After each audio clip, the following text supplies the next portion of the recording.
The Mysterious Affairs at Styles by Agatha Christie. Chapter 9. Dr. Bauerstein. I had had no opportunity as yet of passing on Poirot's message to Lawrence. But now, as I strolled out on the lawn, still nursing a grudge against my friend's high-handedness, I saw Lawrence on the croquet lawn, aimlessly knocking a couple of very ancient balls about with a still more ancient mallet. It struck me that it would be a good opportunity to deliver my message. Otherwise, Poirot himself might relieve me of it.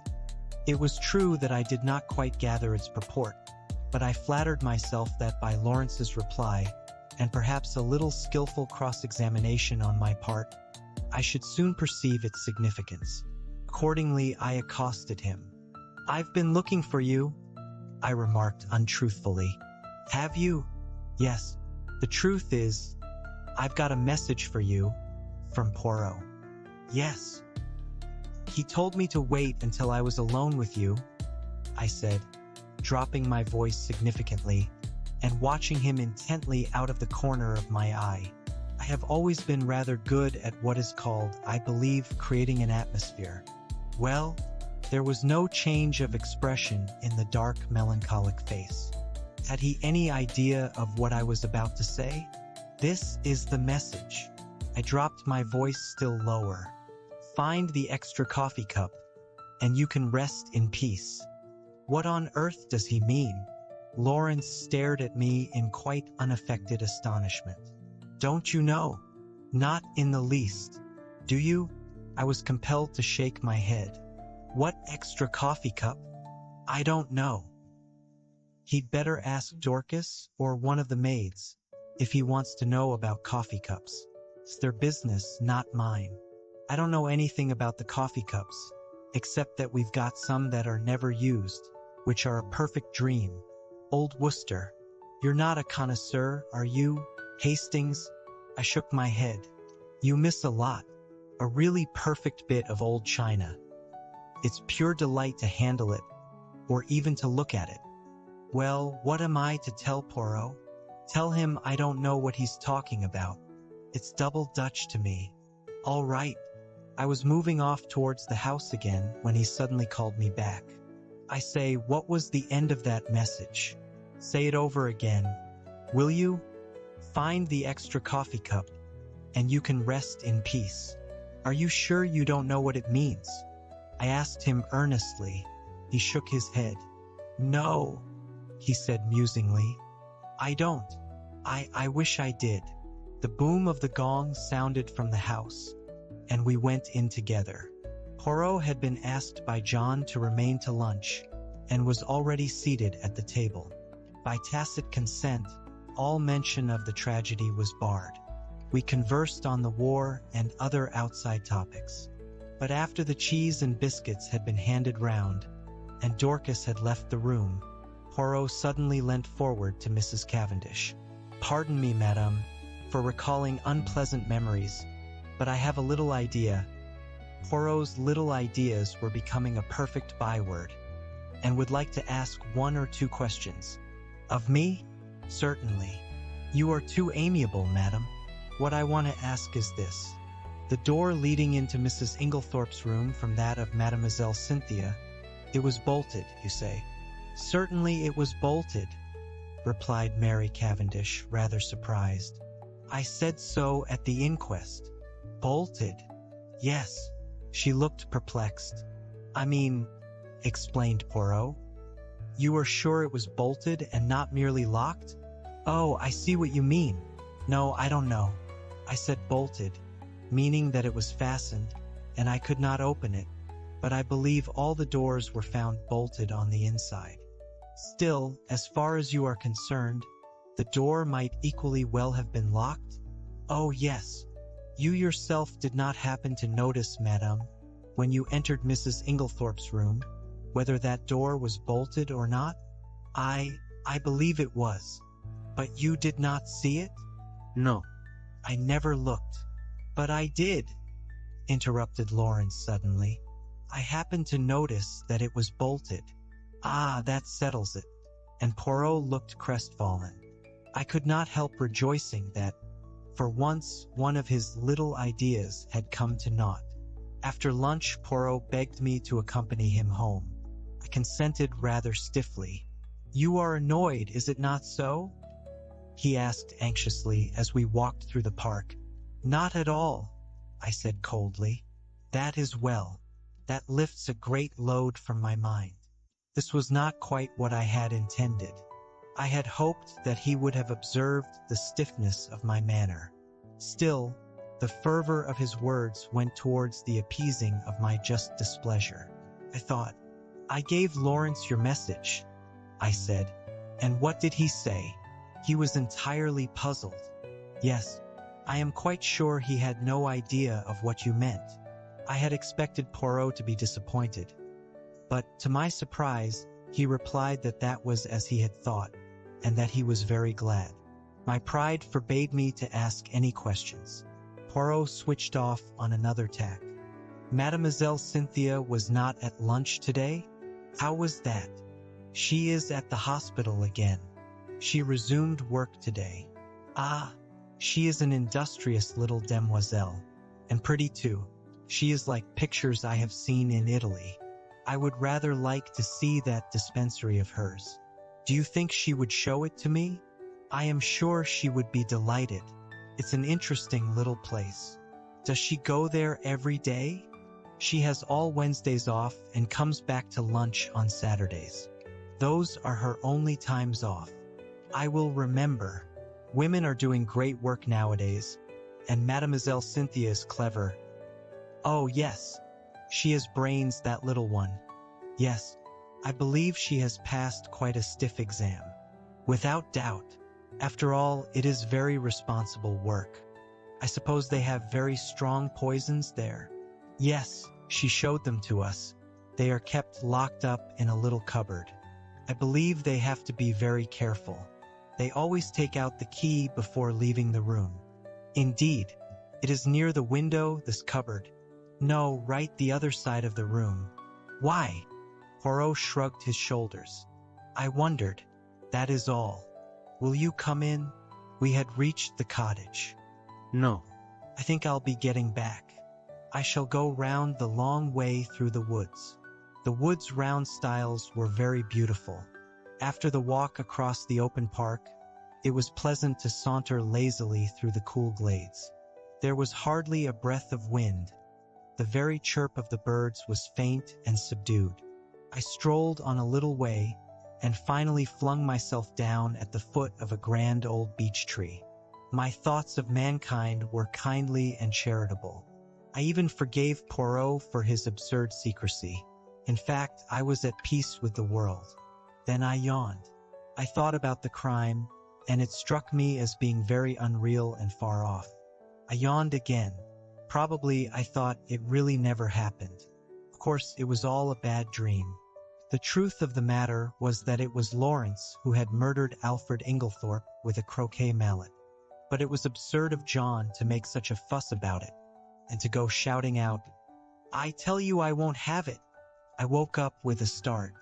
At once I realized that I was in a very awkward predicament. For, about 12 feet away from me, John and Mary Cavendish were standing facing each other, and they were evidently quarreling. And, quite as evidently, they were unaware of my vicinity. For before I could move or speak, John repeated the words which had aroused me from my dream. "I tell you, Mary, I won't have it." Mary's voice came, cool and liquid. "Have you any right to criticize my actions? It will be the talk of the village. My mother was only buried on Saturday, and here you are gaddying about with the fellow." "Oh," she shrugged her shoulders. "If it is only village gossip that you mind. But it isn't. I've had enough of the fellow hanging about. He's a Polish Jew, anyway. A tinge of Jewish blood is not a bad thing. It leavens the," she looked at him, "stolid stupidity of the ordinary Englishman." Fire in her eyes, ice in her voice. I did not wonder that the blood rose to John's face in a crimson tide. "Mary!" "Well?" Her tone did not change. The pleading died out of his voice. Am I to understand that you will continue to see Bauerstein against my express wishes? If I choose, you defy me? No, but I deny your right to criticize my actions. Have you no friends of whom I should disapprove? John fell back a pace. The color ebbed slowly from his face. What do you mean? He said, in an unsteady voice. You see, said Mary quietly. You do see, don't you, that you have no right to dictate to me as to the choice of my friends? John glanced at her pleadingly, a stricken look on his face. No right? Have I no right, Mary? He said unsteadily. He stretched out his hands. Mary! For a moment I thought she wavered. A softer expression came over her face. Then suddenly she turned almost fiercely away. None! She was walking away when John sprang after her and caught her by the arm. Mary, his voice was very quiet now. Are you in love with this fellow Bauerstein? She hesitated, and suddenly there swept across her face a strange expression, old as the hills, yet with something eternally young about it. So might some Egyptian sphinx have smiled. She freed herself quietly from his arm and spoke over her shoulder. Perhaps, she said, and then swiftly passed out of the little glade, leaving John standing there as though he had been turned to stone. Rather ostentatiously, I stepped forward, crackling some dead branches with my feet as I did so. John turned. Luckily, he took it for granted that I had only just come upon the scene. Hello, Hastings. Have you seen the little fellow safely back to his cottage? Quaint little chap.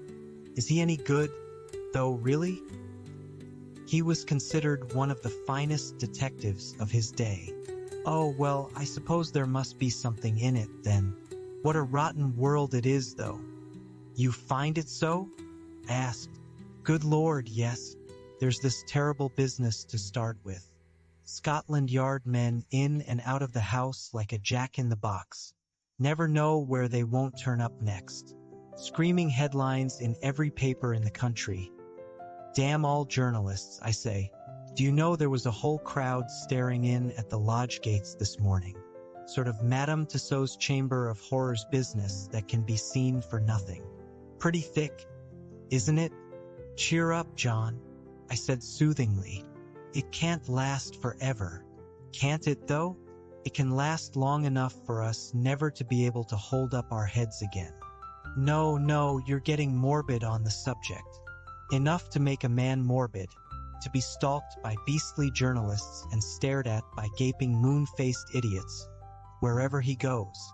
But there's worse than that. What? John lowered his voice. Have you ever thought, Hastings, it's a nightmare to me? Who did it? I can't help feeling sometimes it must have been an accident.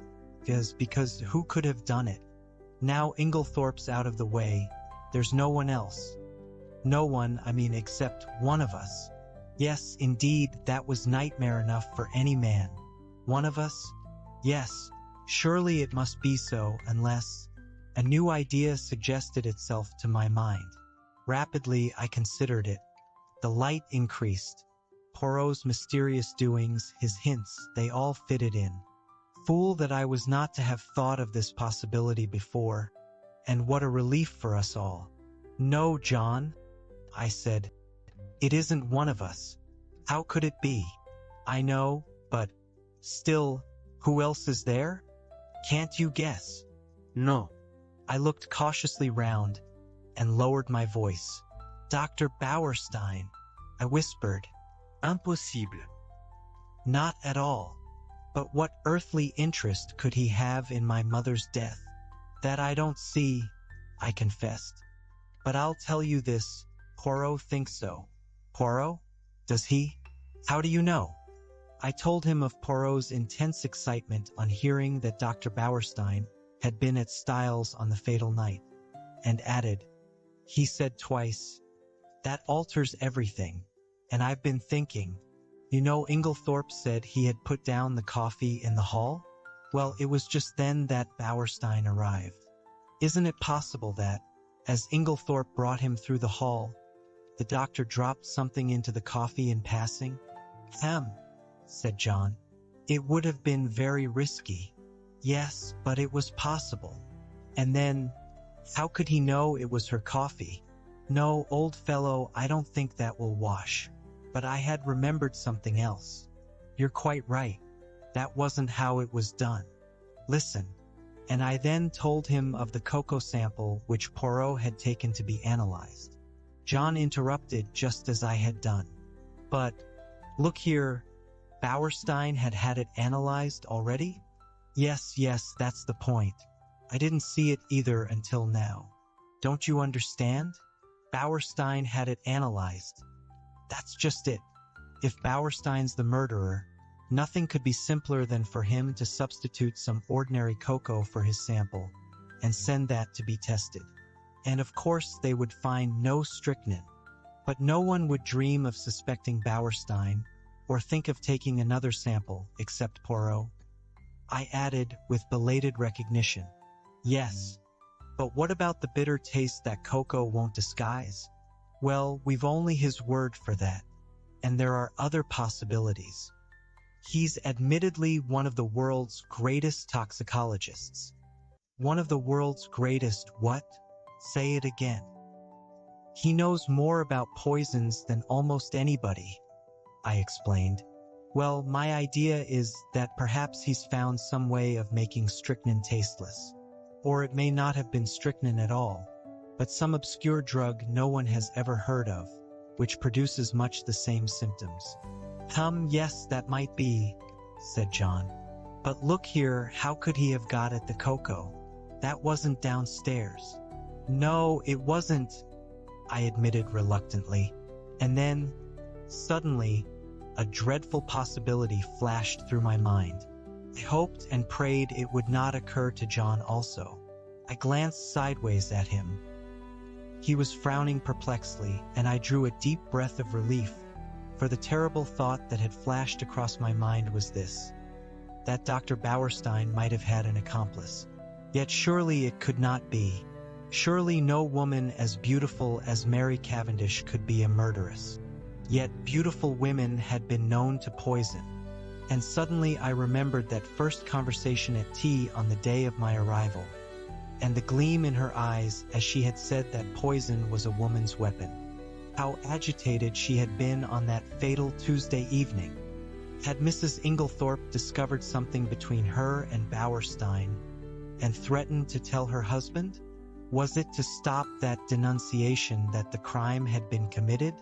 Then I remembered that enigmatical conversation between Poirot and Evelyn Howard. Was this what they had meant? Was this the monstrous possibility that Evelyn had tried not to believe? Yes, it all fitted in. No wonder Miss Howard had suggested hushing it up.